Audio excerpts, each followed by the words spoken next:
Continuamos então a falar sobre os Exus.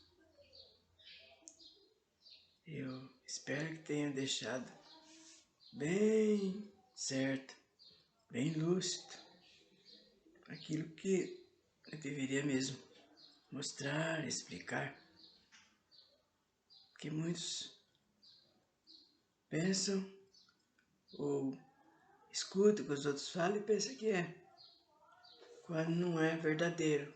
Então, que a verdade seja dita e explicada para todos. Os Exus, toda entidade astralizada, ou seja, ser que possui consciência de sua condição no mundo astral, não fica sem um local para habitação. Assim como há o caboclo, o pai velho, a criança, o orixá, o guia, o protetor, que se enquadram em determinados planos do astral superior, o mesmo acontece com os Exus.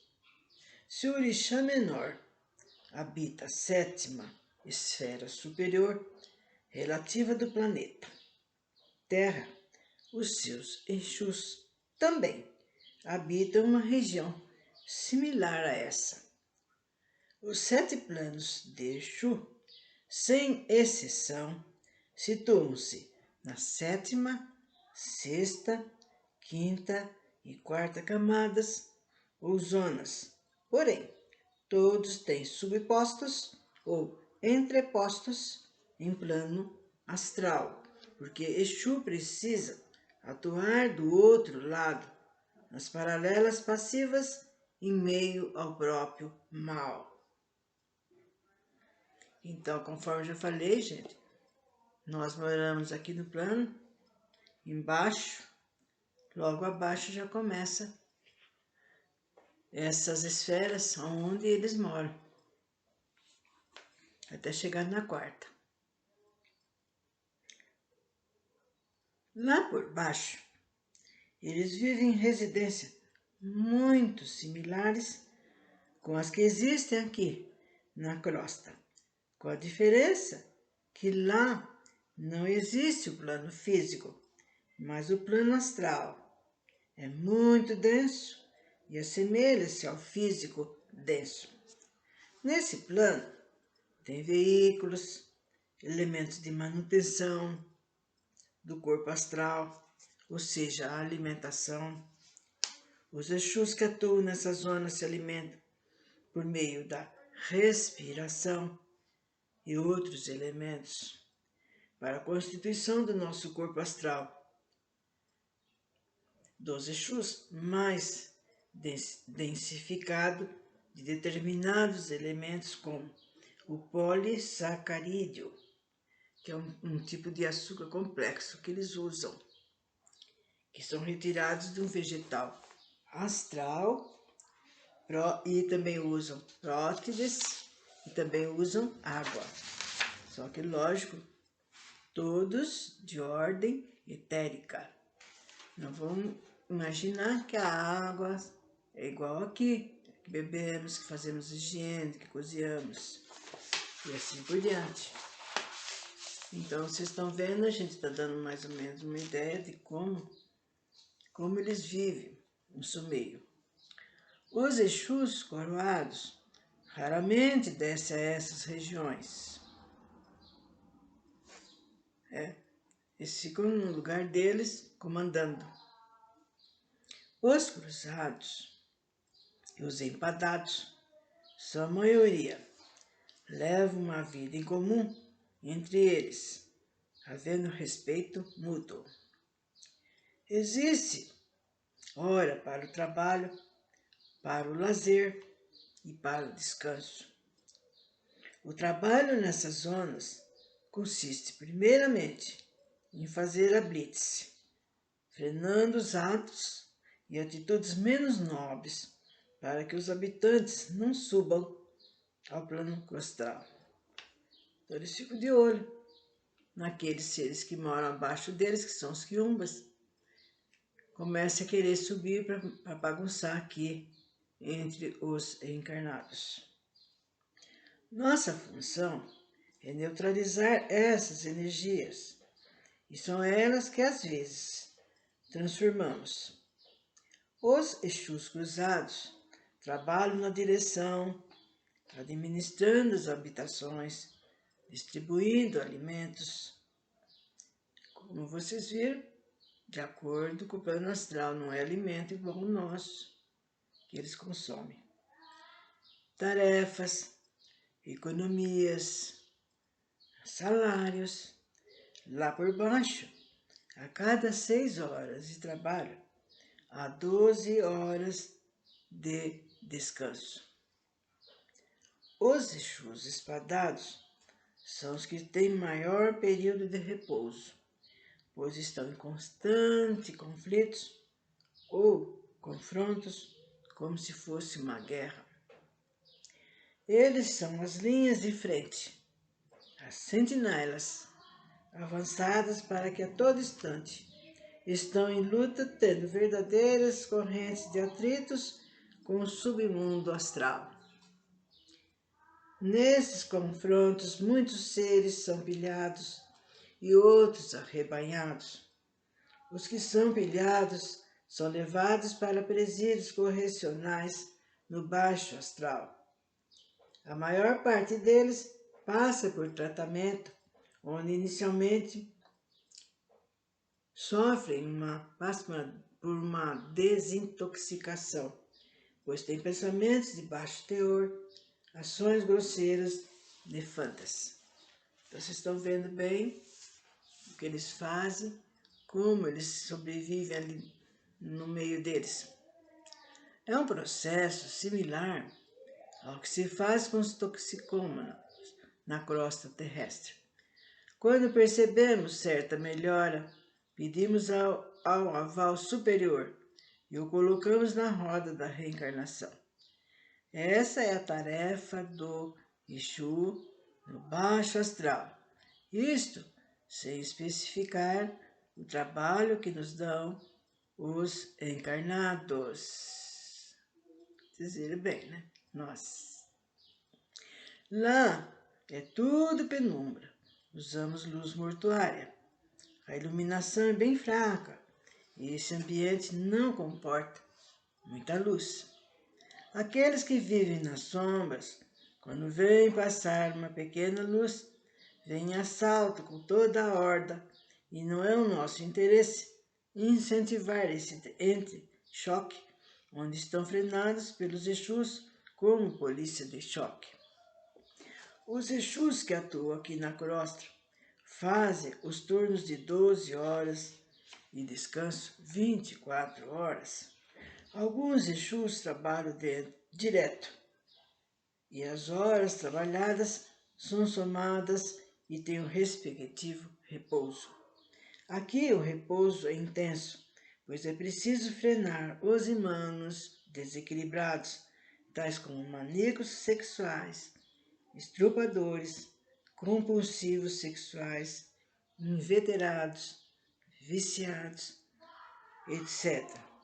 É preciso cortar a corrente negativa que os próprios encarnados produzem. Em nossa zona própria, ficamos em nossas escolas de aprendizado, onde aprendemos a religião cósmica.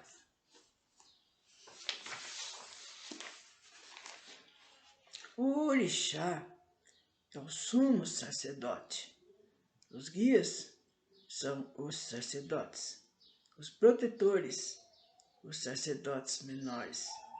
E os Exus prosélitos, quer dizer, os fiéis. Aprendemos de acordo com o nosso grau evolutivo como atuar, qual a melhor maneira psicológica humana aguçada. Aprendemos a valorizar a justiça divina. E como vivem os Exus por ali?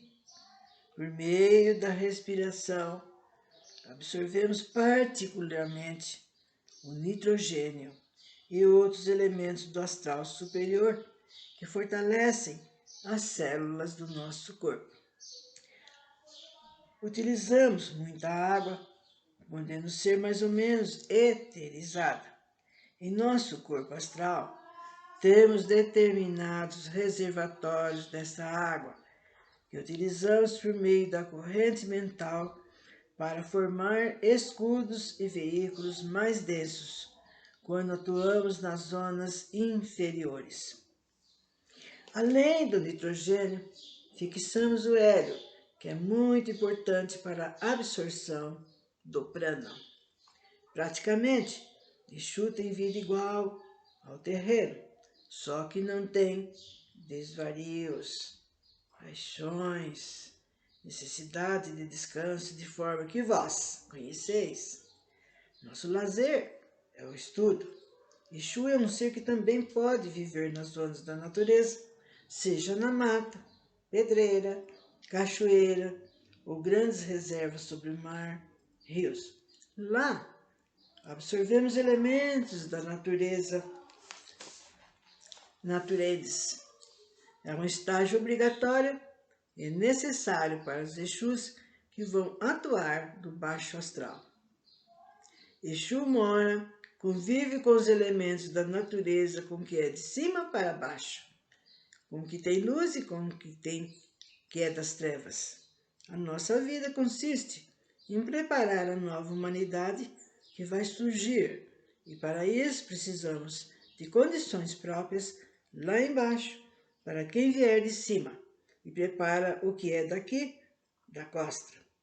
Nas zonas subcostais habitam almas insubmissas, habitantes das cavernas, e aos Exus que fiscalizam essa zona condenada de prisão mental.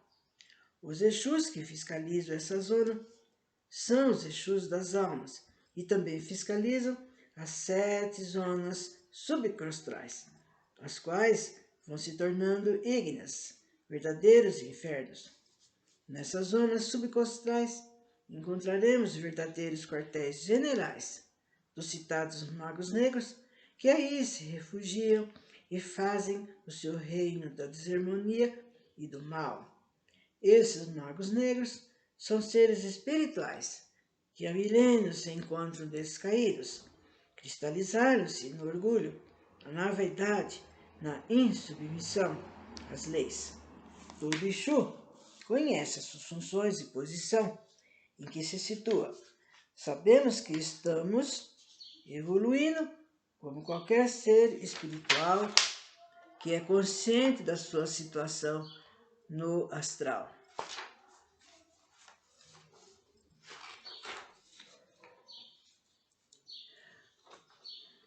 Sabe quem é, sabe dos seus limites. Sabemos que no passado longínquo destruímos, pervertemos, destruímos, desequilibramos e invertemos os valores, pois assim como outros chafurdados estávamos na ignorância e no orgulho, na vaidade. Reconstruiremos tudo, e isso só é possível no combate, na educação, no convívio do próprio mal, pois este virá sanar-nos. E relembramos a todos que o mal que se fizer, a quitação vem pela paralela passiva da lei, precipitando o choque de retorno, e o mal sanando a si próprio. Essa é a misericórdia da lei. Fica-nos patenteado que o bem e o mal são variações necessárias, aprendizado de vários graus e subgraus dos Exus. Então, vocês viram bem que foi dado a vida, o porquê que eles estão ali, porquê que eles trabalham e vão seguindo sempre as ordens, né? E graças a ele nós temos a nossa proteção também aqui, né? Porque aí, gente, vocês vejam bem. Ó, por exemplo, no centro de Kardec, onde trabalha para a desobsessão, né? Quer dizer, tirar aqueles espíritos que estavam perturbando esse ou aquele, né? Há casos, né, em que é necessário que se vá lá nessa parte inferior. E quem é que vai? Quem é que faz esse papel? O Exu. Mesmo, alguns pretos velhos, alguns caboclos ainda até descem. Mas tem lugares que é só eles que sabem o caminho, o que vão fazer lá, como fazer. Então vocês vejam bem, graças a eles, aqui a proteção e a orientação que tem, além deles nos ajudar na hora do nosso nascimento, na hora do nosso falecimento. Aqui fica, então, espero que vocês tenham entendido, para que a gente fique conhecendo, né? Porque eles fazem parte da nossa Umbanda. Então, até breve.